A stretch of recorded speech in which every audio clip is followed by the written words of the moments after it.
So when we first started, maybe we had 20 dogs, and it was very short, little distance on the boardwalk. Now we start clear at the end of the boardwalk, walk all the way to the other end of the boardwalk, then we have to turn and come down the street. How many dogs? It's just huge. Each October, when the fog rolls in and the candy bowls come out, one seaside town in Delaware turns Halloween into an art form. I'm Daniel Roth, and this is Event Explorer, where we uncover the stories behind the world's most fascinating festivals and meet the people who make them happen. Today, we're heading to Rehoboth Beach, Delaware, where a coastal town transforms each October into a Halloween wonderland. The Sea Witch Festival is celebrating its 35th year, a spellbinding weekend of parades, costumes, music, and seaside magic. What began as a small idea to keep the beach season alive after summer has become one of East Coast's most beloved fall traditions, drawing families and visitors from across the country. To tell the story behind this Halloween by the Sea celebration, I'm joined by Carol Everhart, President and CEO of the Rehoboth Beach, Dewey Beach Chamber of Commerce, and the festival's original founder. Before we get to it, here's a reminder. Please subscribe and follow Event Explorer on your favorite podcast platform and engage with us on social media in order to keep the conversation going. All right, let's head over to the East Coast and talk to Carol. Okay, joining me today is Carol Everhart, President and CEO of this Rehoboth Beach, Dewey Beach Chamber of Commerce, and the visionary who started the Sea Witch Festival back in 1989. What began as an idea to extend the beach season beyond summer has grown into one of the most anticipated fall festivals on the East Coast, drawing tens of thousands of people each year. Carol, thank you for being here and for creating a tradition that has become such a big part of Rehoboth's story. Welcome. Thank you, and thanks for having me and giving me the opportunity to talk about Sea Witch. Well, this is a really cool festival that reflects a local spirit.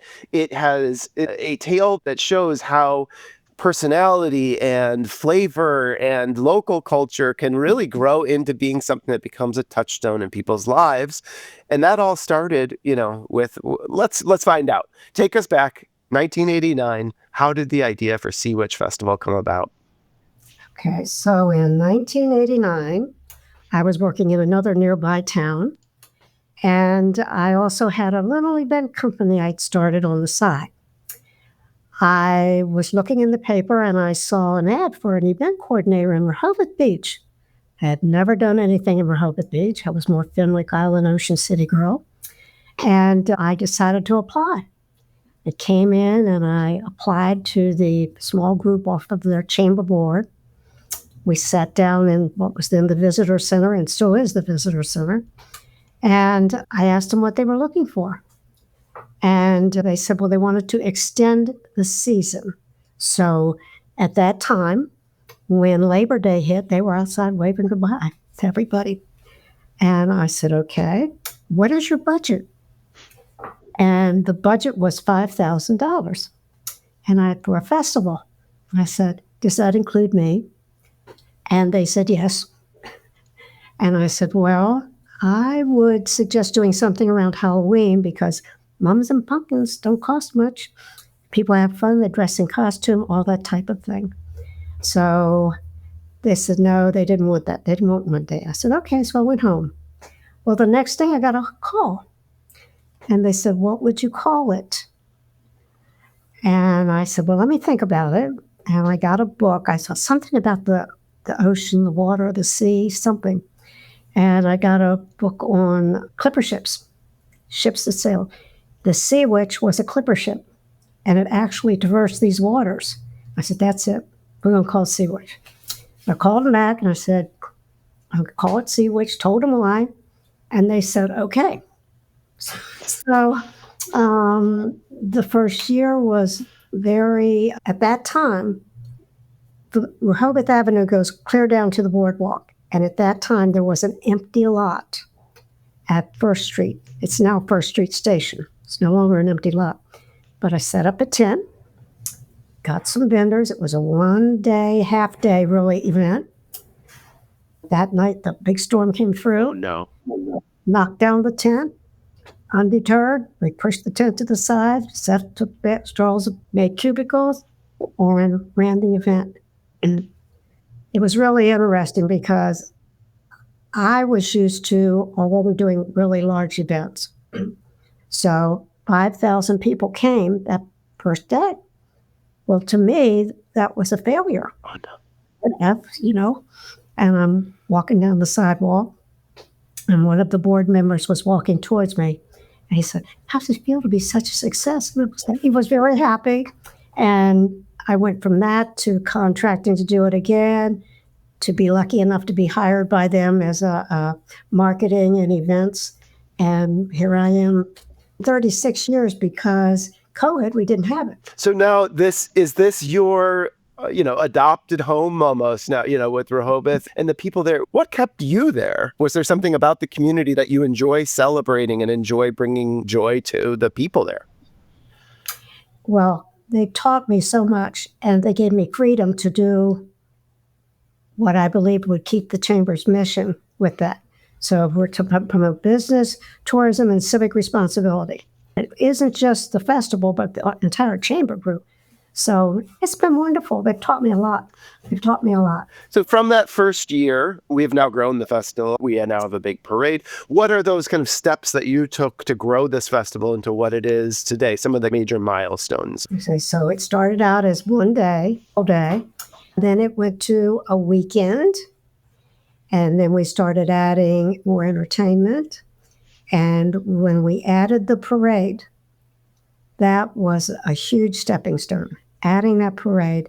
And I had the buy-in, luckily, from the town of Dewey, the city of Rehoboth, the business community. So they all did little events of their own. So just over time, it just kept accumulating. If I come, how many things can I offer people? And now it's, that you can't find something you don't like in this program. I don't know what it would be, because we've had horse shows on the beach. We have a dog parade down the boardwalk. We have a costume parade. It's 3 days now. It goes over Friday, Saturday, and Sunday. And it's just fun. Speaking of the fun, I saw you have custom balloons in the parade. This is, when you think of a small town of Rehoboth and what was a smaller festival, how did that come about? How did making the parade become such an iconic moment of this? And tell me a little bit about the balloons as well, because those are just so cool and so Halloween-y yet unique. Well, when I had my little event company and I worked in another area, I worked with a gentleman named Bob Kemp. Bob Kemp had Kemp balloons, and he was out of Baltimore, and he had purchased a residence in Ocean City. And when I first started the festival and he saw it was named Sea Witch, he called me. He said, "Carol, I got a witch balloon. You want to use this witch balloon?" I said, "Oh, yes." So it started out with the one balloon, which was Bob's, and we've even had to remake it into a new witch balloon. From that, I made contact with other balloon makers, and they had opportunity to rent their balloons or buy their balloons for the festival. And now if you were a business and you want to parade down Rehoboth Avenue carrying a balloon and your big sign, you can do that. So tell me a little bit about that. I mean, that's such a great way to, you're carrying on the business season, and I'm sure they've invested back. How do you drum up that excitement? I'm sure it just kind of happens by way of, well, we have to do it because this is the big event now. How do you engage from a chamber side of things, getting people to invest and be creative around the festival as well? Yeah. It's really interesting because if you owned a business and there's something happening, whether it's Sea Witch or some other event, and they're bringing people to town, they just brought you customers. And if you own a hotel, they stayed overnight. If you're renting a short-term rental, they stayed overnight. So it's grown because the numbers of people continue to increase. We try to keep it fresh. So the things that are tried and true, and they would just really hate to see them go away, we repeat those. But we always try to freshen it up. What can we do different? What could we add to it that would be fun? And that can be anything from entertainment. When we started, we had a Fiddler's Festival. Okay? We don't have a Fiddler's Festival anymore. It did its time and went on. And Now they're more interested in making sure that there's a variety of entertainment, that there's a trick or treat in various areas. Maybe it's in the park, maybe it's in Rehoboth, but you can choose. It isn't just everybody has to do one thing at the same time. Outside of the parade. Sure. The parade is the big focus moment. Okay, so you're talking about a pretty expansive activation, as we say in the biz, right? This must take an army of, what's the staff looking like? And then how, you're bringing in volunteers to kind of help man all these different aspects of the festival? It takes a lot of volunteers, and it takes a lot of businesses sponsoring the event because the chamber couldn't, carry the full load of that. But if you're a sponsor of, let's say you're a band, you're sponsoring a band, then when we get up on the bandstand, we say who the sponsor is, it goes in the program. It's just very popular. They like to have fun. It's really that simple. I know it sounds a little silly, but anything they can do to bring people in, we encourage them to run some silly little game. Guess how many candy corns are in this jar? Some silly little game. That brings them inside your door if you're a business. Okay. It gives everybody an opportunity, and then we announce the winners. We have a raffle. We do all of that. So it's a big event. That's gorgeous. Tell me a little bit about the two beach towns and the layout of the festival, so people can visit different areas and learn more about the cities. Mm-hmm. Well, we've been very fortunate over the years because not only is there activity all throughout the city of Rehoboth, from where you come in to the boardwalk, all 3 days bandstand, but Dewey also joined us, so they have their trick or treat, they have their haunted bonfires, all of that, and our state parks. They run a spooky trail through the parks too. So what's happened over time is they've seen the success and they keep adding to it. And the more they add to it, the better. So we're all about bring it on. Everything you want to do, we'll just add it to the program. And the chamber takes the responsibility for creating the program, organizing it, and getting the information out. And it's just been wonderful to see it grow. So if you are a business or you're a local organization, you create something of your own and then you'll incorporate it into the greater festival.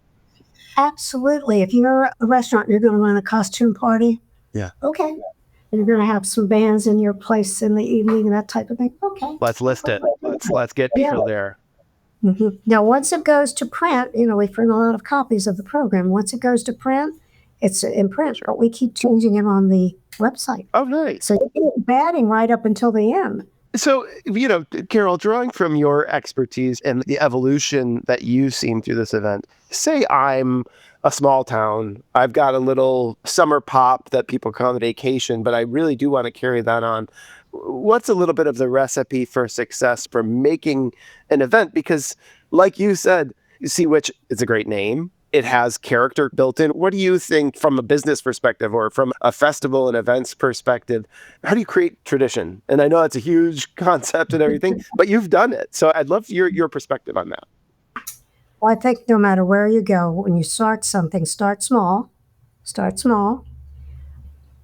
Expect a little bit of, like, blew down my tent first year. Something could go wrong. What are you going to do? You just got to persevere and get through that.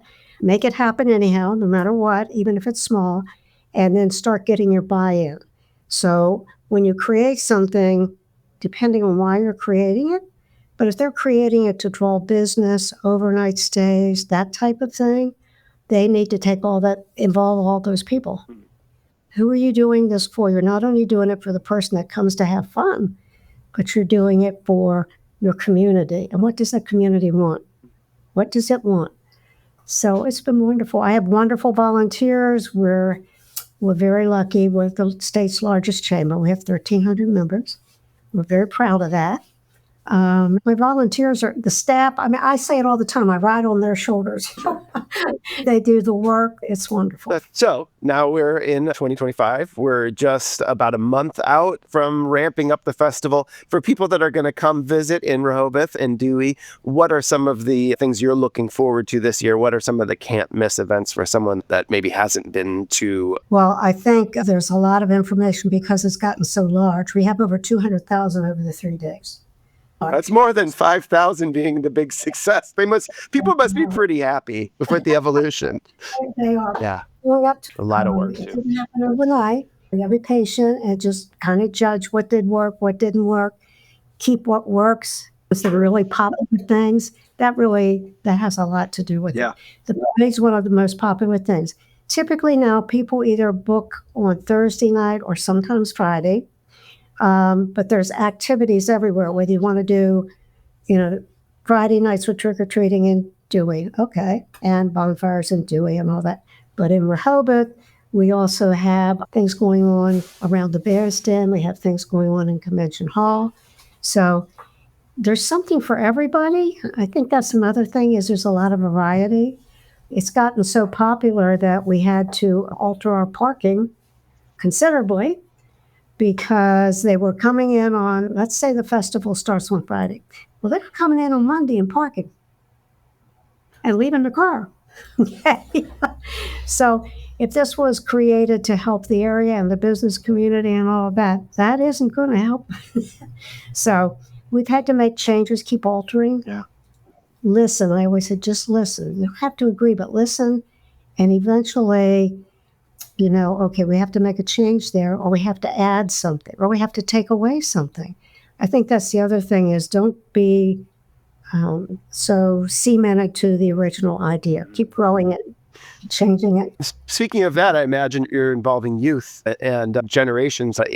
Maybe we're on our second generation of people that started coming as kids and now their kids are coming. How do you keep involving? Do you involve local schools and Boy Scout and Girl Scout groups, that type of thing? Yes, we have all of those types of groups in the schools. Their bands especially like to march in the parade. We bring the mummers in, they march in the parade. It's very diversified what's offered. So if you can't find something you like, you need to tell me because No, add it. we can add it. No, Sure. because it is very over the 3 days. A surprise to me has been we did the dog parade on the boardwalk. So when we first started, maybe we had 20 dogs, and it was very short little distance on the boardwalk. Now we start clear at the end of the boardwalk, walk all the way to the other end of the boardwalk. Then we have to turn and come down the street. How many dogs? It's just huge, and they love that. They love being judges. What are some of your personal favorite moments that you're going to have throughout the weekend? Well, I'm hoping that we have the Maryland Rough Riders, which is a horse show group. We've had them perform on the beach. So they've been with me for decades. They're like me, they're getting a little older. Huh? But we're hoping that we get them back again this year. That's one of my favorite things. It's very patriotic, and just seeing those horses come, with the riders come down the beach and do their routines together. It's just really uplifting. I love that. I love the pet parade. The big parade down Rehoboth Avenue is amazing. I think one of the things you have to do along the way is if you're going to grow an event is adapt it. Just keep adapting. Take out what doesn't work, try something new in that place, and just keep pushing forward with it because people will tell you, we do an evaluation. The way we find out who is coming, because I need to know, where did you come from? Okay? What state did you come from? Well, do a little cheap raffle and put your zip code down. Just give me your zip code. And at the end, we can tell, so many came from Pennsylvania, so many came from Maryland, so many came from Virginia. I think that's important too. And then you know where to put your marketing dollars or do your pushes out to in the future because there's an audience there. Yes. Interesting. So the market determines a little bit, or the audience determines what you need to offer, who you need to invite. Exactly. Because if you don't just listen to what the visitors say, because I'll come up and tell you, oh, I loved that crazy witch that was walking around with the. They'll just come tell you what they really, really enjoy. Let's do more of that. No problem. I get it. Okay, one part I always want to talk about, and we didn't talk about it yet. Cuisine, culinary, we have fall treats, and we also have, I'm guessing because we're by the shore, some kind of seafood focused things. How does the culinary aspect of the festival come to life here? Well, remember. Yeah, so we're selling restaurants and. Our job is to get them here. Okay. Our job, get them here. And then it's the business's job to offer something that's going to bring them into the store. We can help with that by saying, oh, be a clue keeper for the kids' treasure hunt, or, all these little things that we do that would bring them into your store. Do some entertainment. If you're a restaurant, do some entertainment. Then I'm going to put it right in the program. And that's been very successful. The business community has really stepped up, and there's a tremendous amount of activities that happen right under the roof of the business. Yeah. So if they're a restaurant, they might be offering some crazy dessert, have entertainment. If they're retail, they take advantage of the hunts. Well, where's the sea witch hidden this year? We'll be a clue keeper. It's going to bring them right in your door. Yeah. Right in. And it's just a way for everybody to win. When you're saying clue keeper, is there a mystery of some kind that people are trying to solve? Sea witch hunt. Tell me about this. So we hide her every year, and you can't see her. So you follow the clues, and this is the adult one, is the sea witch hunt. You follow the clues, you get your sheet, follow your clues. First one in, when you turn your clue in, gets a date and time on it. First one in with the right answer wins, and it's usually a cash prize for the sea witch hunt. And then the kids, this year they got a little net, and they go around to the spirit. They got a little map. They go around, and they get a bug put in there. Okay, so they come back to the table with their bug in the net. Well, they got to toss that into a crab basket, and you get a little prize for that. It's just fun stuff. That's so fun. Yeah, just talking to you, this is great. I talk to people from more civic organizations and more profit. And when someone's particularly looking at a career, or when they're civic minded, when you're working with an organization like a Chamber of Commerce, asking all these food vendors, are you bringing in tents? No, we want to drive business to the established businesses that are there right now, because that helps our community. That is the extension of the season. Being minded in that way to say, we already have great offerings. How do we dress this up? How do we give it a second life? And then we're just driving more and more commerce. When someone stays, the festival draws them in. They stay for a couple nights. Then they say, this would be a great place to come back to for a week in the summer. Let's do that. And then I have my repeat visitors. So you mentioned children, and what's happened over the years, of course, is they were this tall. Now they're grown with their own children. Yeah. They're coming back, and they'll come up to me and other staff and tell the story. And it sounds like you're the chamber and the people you have, supporting you. Also, there is that little bit of trial and error. Generally, we know the festival is going to work and going to draw people in. Call me out. Tell me if this didn't work this year. If you didn't see if we could have done it in a better way, or do we scrap this and try something else next year? From very business-minded festivals, that could be seen as a failure. That is catastrophic. But for you, we tried it. Even the people that participated in it got something from it. But now let's turn our focus. Let's use our energies towards something else, right? Exactly. And they get great ideas. Sometimes people will just come up to me and say, have you ever tried XYZ? Would that work here? What would we have to do? You have to kind of think all those ideas through. Yeah. But they just want to have fun. So you're trying to bring people here, make sure they have a good time, help the businesses.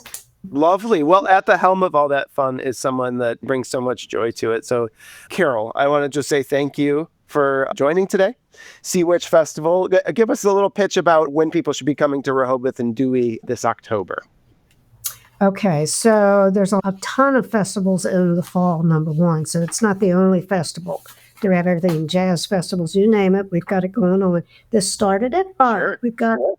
So you want to come in, I would always suggest people get in by Friday, get into their room. I'll pay close attention to the parking restrictions now, because if you leave your car overnight any night other than Friday night, it's going to get turned. We have a parade coming through. There you go. And then you want to get into town before 10 on Saturday morning. Our website, beach-fun.com. So beach-fun.com.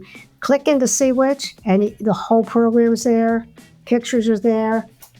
Has this inspired like a children's book or a novel or anything yet, the Sea Witch? Have people adapted this yet? It's so funny you say that. I think that you need to create the mythology yourself a little bit too. I just love how everyone just assumes, oh no, the Sea Witch is a 100-year-old tradition. And it's like, no, we are an inspiration from Carol that's built itself in people's minds. And people should be careful too. So just like that, we had to register the trademark, we had to register the image, take care of those kinds of things, especially if you're doing it either as your own business or for an organization. Make sure you do. Makes it feel all the more real to it, all the more established. You've established this. It's a real deal thing. Something, I imagine you're passing on to a younger team that are going to be running it and taking it on. So amazing legacy, amazing work you're doing. Have a great time this October. Thank you for sharing the story behind Sea Witch and showing us a window into Rehoboth and Dewey and all the fun and the people and the spirit of the town.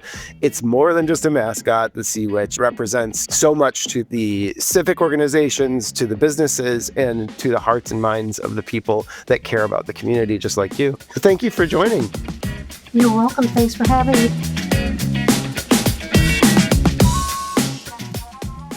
Sea Witch Festival marks its 35th anniversary this fall, a celebration that's equal parts spooky and sweet, where coastal charm meets Halloween magic. From the beloved costume and dog parades to trick-or-treating by the sea, it's a weekend of laughter, creativity, and community. A tradition that's brought generations back to Rehoboth Beach each October. If you've never been, this is the year to go. Visit beach-fun.com and click Sea Witch Festival for the full schedule of events. Arrive early, grab a spot along the parade route, and experience the spirit that's kept the witch flying high for 35 years. For more stories like this from festivals and cultural celebrations around the world, follow and share Event Explorer. You can find every episode at eventexp.org or wherever you listen to your favorite podcasts. Until next time, I'm Daniel Roth. Thanks for listening, happy Halloween, and happy exploring.